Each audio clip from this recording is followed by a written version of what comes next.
Hello everyone, আসসালামু আলাইকুম। প্রিয় ভিউয়ার্স, আপু এবং ভাইয়ার, আপনারা সবাই কেমন আছেন?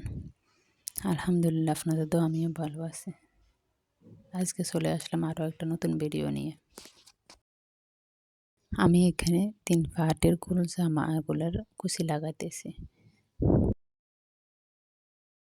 প্রথমে বড় সেলাই দিয়ে কাপড়ের মধ্যে সেলাই করে তারপরে সুতা টেনে একটু কুচি করে এগুলো কাপড়ের মধ্যে লাগাই সেলাই করতেছি। এই কুচিটা অনেক সুন্দর হয়, ছোট ছোট হয়, দেখতেও ভালো লাগে।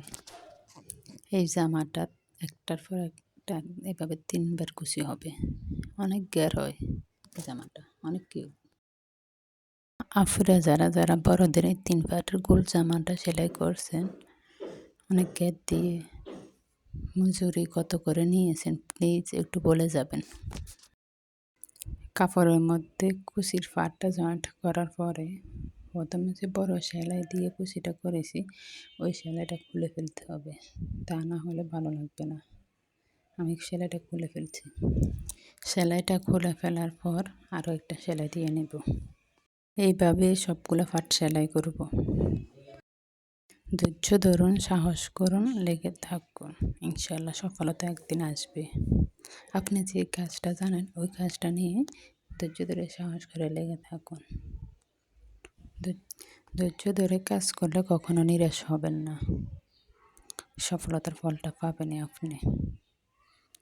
আপনার যদি কাজ জানা থাকে তাহলে এখনই শুরু করে দেন, আর যদি কাজ জানা না থাকে তাহলে কাজ শিখে শুরু করে দেন। ভয় পাওয়ার কিছু নেই।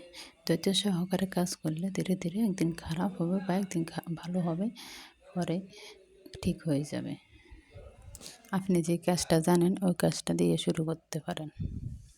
যেটা জানেন না এটা নিয়ে শুরু করতে গেলে আপনার অনেক কষ্ট হয়ে যাবে। আপনার যদি ইচ্ছা শক্তি থাকে, ধৈর্য থাকে, তাহলে আপনি একটা এগিয়ে আসেন, কাজটা শুরু করে দিতে পারেন। খাবারের আইটেম নিয়ে, সেলাই নিয়ে বা কাপড়ের ব্যবসা নিয়ে। এখনকার মানুষের কাপড়ের প্রতি, খাবার প্রতি এত চাহিদা দিন দিন বেড়েই চলেছে। এগুলো কখনো কমবে না, এগুলো রানিংয়ে থাকে সবসময়। হ্যাঁ, আপনার দ্বারাই সম্ভব, আপনিই পারবেন, শুধু ইচ্ছা শক্তিটাই আসল।